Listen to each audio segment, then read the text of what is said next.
ಮಂಡ್ಯದಲ್ಲಿ ಸ್ಪರ್ಧೆ ಮಾಡೋದ್ರ ಬಗ್ಗೆ ಇವತ್ತು ನಿರ್ಧಾರವನ್ನ ಪ್ರಕಟ ಮಾಡ್ತಾರೆ ಸುಮಲತಾ ಅವರು. ಸ್ಪರ್ಧೆ ಮಾಡ್ತಾರಾ, ತಟಸ್ಥರಾಗ್ತಾರಾ ಅಥವಾ ಪಕ್ಷೇತರವಾಗಿ ಕಂಟೆಸ್ಟ್ ಮಾಡ್ತಾರಾ?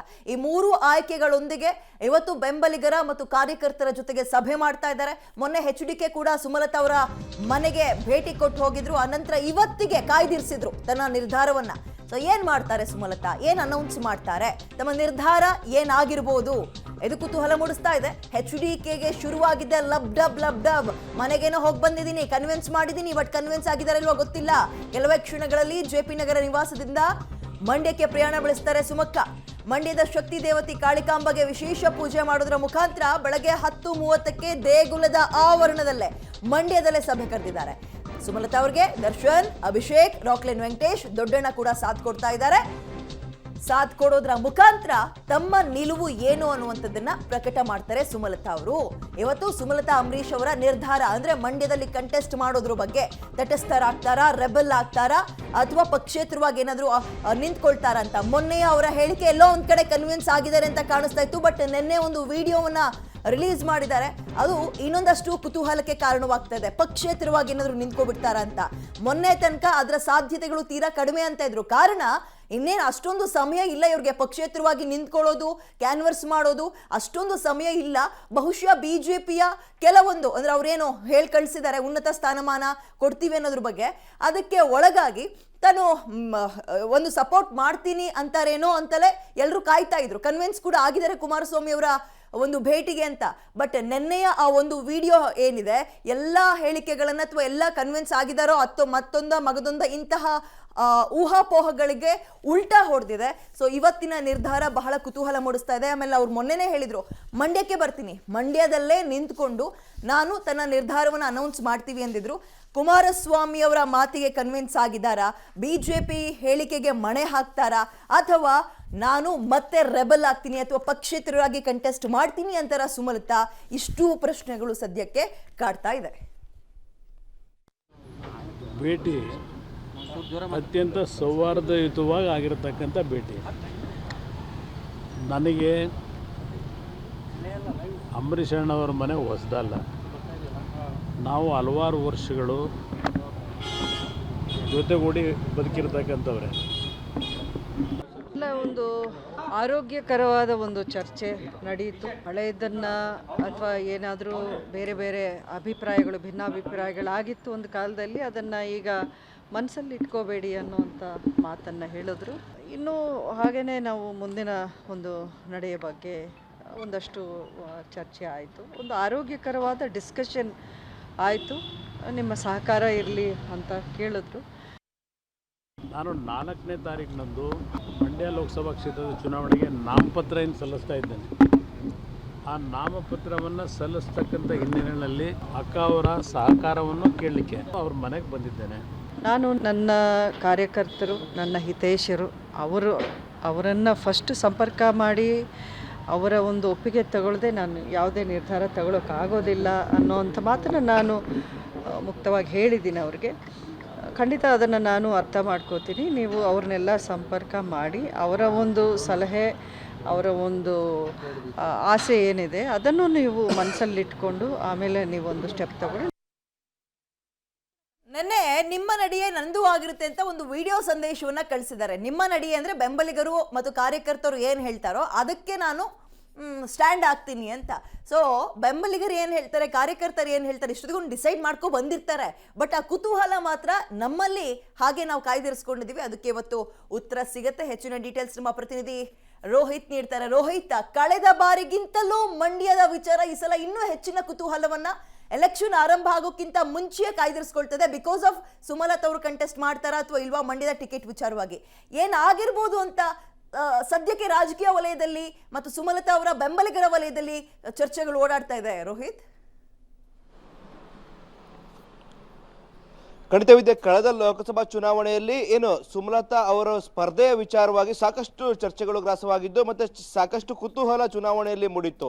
ಆದ್ರೆ ಈ ಬಾರಿ ಸುಮಲತಾ ಅವರ ನಿರ್ಧಾರದ ವಿಚಾರವಾಗಿ ಸಾಕಷ್ಟು ಕುತೂಹಲ ಮೂಡಿರುವಂತದ್ದು. ಯಾಕಂದ್ರೆ ಸುಮಲತಾ ಅಂಬರೀಶ್ ಅವರು ಬಿಜೆಪಿಗೆ ಬಾಹ್ಯ ಬೆಂಬಲ ಕೊಟ್ಟಂತ ಬಳಿಕವಾಗಿ ಕಳೆದ ವಿಧಾನಸಭಾ ಚುನಾವಣೆಯಲ್ಲೂ ಸಹ ಬಿಜೆಪಿ ಅಭ್ಯರ್ಥಿಗಳ ಪರವಾಗಿ ಮತಯಾಚನೆ ಮಾಡಿದ್ರು. ಇದಾದ ಬಳಿಕವಾಗಿ ಲೋಕಸಭಾ ಚುನಾವಣೆಯಲ್ಲಿ ಬಿಜೆಪಿ ಪರವಾಗಿ ಅವರ ಅಭ್ಯರ್ಥಿ ಆಗ್ತಾರೆ ಅಂತ ಹೇಳಲಾಗ್ತಾ ಇತ್ತು. ಆದ್ರೆ ಬದಲಾದ ರಾಜಕೀಯದಲ್ಲಿ ಜೆಡಿಎಸ್ ಬಿಜೆಪಿ ಮೈತ್ರಿ ಆಯಿತು. ಇದೀಗ ಕುಮಾರಸ್ವಾಮಿ ಅವರಿಗೆ ಮಂಡ್ಯ ಟಿಕೆಟ್ ಆಗಿದೆ. ಆದ್ರೆ ಸುಮಲತಾ ಅವರ ಮುಂದಿನ ನಿರ್ಧಾರ ಏನಾಗುತ್ತೆ ಅಂತೇಳಿ ಸಾಕಷ್ಟು ಕುತೂಹಲ ಮೂಡಿಸುವಂಥದ್ದು. ಈಗಾಗಲೇ ಬಿಜೆಪಿ ರಾಜ್ಯಾಧ್ಯಕ್ಷರಂತ ಬಿ.ವೈ. ವಿಜೇಂದ್ರ ಅವರು ಕೂಡ ಅವರನ್ನ ಮನವೊಲಿಕೆಗೆ ಪ್ರಯತ್ನ ಮಾಡಿದ್ದಾರೆ. ಜೊತೆಗೆ ಕಳೆದ ವರ್ಷ ಮತ್ತೆ 5 ವರ್ಷಗಳಿಂದ ಆದಂತಹ ಎಲ್ಲಾ ಒಂದು ವಾಗ್ದಾಳಿಗಳನ್ನು ಮತ್ತೆ ಮುನಿಸುಗಳನ್ನು ಎಲ್ಲವನ್ನೂ ಮರೆತು ಕುಮಾರಸ್ವಾಮಿ ಅವರೇ ಸ್ವತಃ ತಮ್ಮ ಬೆಂಬಲವನ್ನು ಕೋರಬೇಕು ಅನ್ನೋ ನಿಟ್ಟಿನಲ್ಲಿ ಸುಮಲತಾ ಅವರನ್ನ ಕೇಳ್ಕೊಂಡಿದ್ದಾರೆ. ಆದ್ರೆ ಸುಮಲತಾ ಅಂಬರೀಶ್ ಅವರು ಇದುವರೆಗೆ ಯಾವ ನಿರ್ಧಾರ ತೆಗೆದುಕೊಂಡಿದ್ದೀನಿ ಅಂತ ಹೇಳಿಲ್ಲ.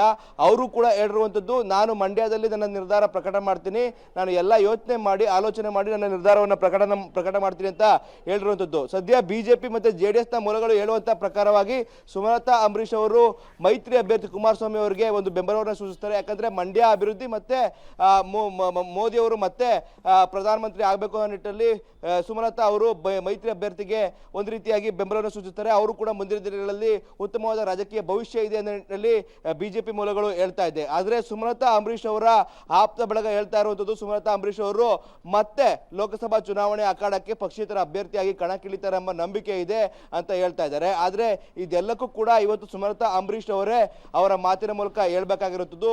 ಇವತ್ತು 11 ಗಂಟೆಗೆ ಮಂಡ್ಯದ ಕಾಳಿಕಾಂಬ ದೇವಸ್ಥಾನಕ್ಕೆ ಬರ್ತಾರೆ. ಅಲ್ಲಿ ಪೂಜೆ ಸಲ್ಲಿಸಿ ಬಳಿಕವಾಗಿ ಅಲ್ಲೇ ಇರುವಂತಹ ಕಾಳಿಕಾಂಬ ದೇವಿಗೆ ಕಾಳಿಕಾಂಬ ಸಮುದಾಯ ಭವನದಲ್ಲಿ ಒಂದು ಸಭೆಯನ್ನ ಮಾಡ್ತಾರೆ. ಸಭೆಯ ಮೊದಲಿಗೆ ಒಂದು ಸಾಕ್ಷ್ಯ ಚಿತ್ರವನ್ನ ಬಿಡುಗಡೆ ಮಾಡುವಂತದ್ದು. ಅಂದ್ರೆ 5 ವರ್ಷಗಳ ತಮ್ಮ MP ಏನು ಕಾರ್ಯಕ್ಷಮತೆ ಏನಿದೆ ಅದನ್ನ ಆ ಸಾಕ್ಷ್ಯಚಿತ್ರದಲ್ಲಿ ನಮೂನೆ ಮಾಡಿರ್ತಾರೆ. ಜೊತೆಗೆ ಕಳೆದ ಲೋಕಸಭಾ ಚುನಾವಣೆಯನ್ನು ಕೂಡ ಆ ಒಂದು ಸಾಕ್ಷ್ಯಚಿತ್ರದಲ್ಲಿ ಸೇರಿಸಿರುವಂತದ್ದು. ಬಳಿಕವಾಗಿ ತಮ್ಮ ವಿಚಾರಗಳನ್ನ ಸುಮಲತಾ ಅವರು ನೇರವಾಗಿ ಹೇಳ್ತಾರೆ.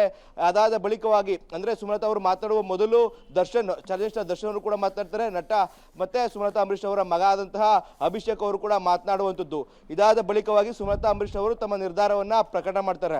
ಅಂದ್ರೆ ಈ ಬಾರಿಯ ಬಹುತೇಕ ಸುಮಲತಾ ಅಂಬರೀಶ್ ಅವರು ಮೈತ್ರಿ ಅಭ್ಯರ್ಥಿಗೆ ಒಂದು ರೀತಿಯಾಗಿ ಬೆಂಬಲ ಸೂಚಿಸ್ತಾರೆ ಅಂತ ಹೇಳಲಾಗ್ತಾ ಇದೆ. ಆದ್ರೆ ಅವರ ಮಾತಿನ ಮೂಲಕವಾಗಿ ಕೇಳಬೇಕಾಗಿದೆ. ಯಾಕಂದ್ರೆ ಈ ಬಾರಿಯ ಚುನಾವಣೆಗೆ ಈಗಾಗಲೇ ಲೇಟ್ ಆಗಿರುವಂತದ್ದು. ಇನ್ನೇನು ಕೇವಲ ಒಂದು 20-25 ದಿನಗಳಷ್ಟೇ ಇದೆ. ಆ ನಿಟ್ಟಿನಲ್ಲಿ ಅವರ ಓಡಾಟ ಕಡಿಮೆ ಆಗುತ್ತೆ ಅನ್ನೋ ನಿಟ್ಟಿನಲ್ಲಿ ಈ ರೀತಿಯಾದಂತಹ ಮಾತುಗಳು ಕೇಳಿ ಬರ್ತಾ ಇರುವಂತದ್ದು. ವಿದ್ಯಾ, ಎಸ್ ರೋಹಿತ್, ಮೊನ್ನೆ HDK ಅವ್ರ ಮನೆಗೆ ಹೋಗಿ ಬರೋ ತನಕ ನಾವುಗಳು ಅವ್ರು ಕನ್ವಿನ್ಸ್ ಆಗಿದ್ದಾರೆ ಅಂತಲೇ ಅನ್ಕೊಂಡಿದ್ದು. ಬಟ್ ಡೋಂಟ್ ಯು ಥಿಂಕ್ ನೆನ್ನೆಯ ಅವರ ಒಂದು ವಿಡಿಯೋ ಸಂದೇಶ ಎಲ್ಲೋ ಒಂದ್ ರೀತಿ ಮತ್ತೆ ಕನ್ಫ್ಯೂಷನ್ ಝೋನ್ಗೆ ತಳ್ತಾ ಇದೆ ಅಂತ?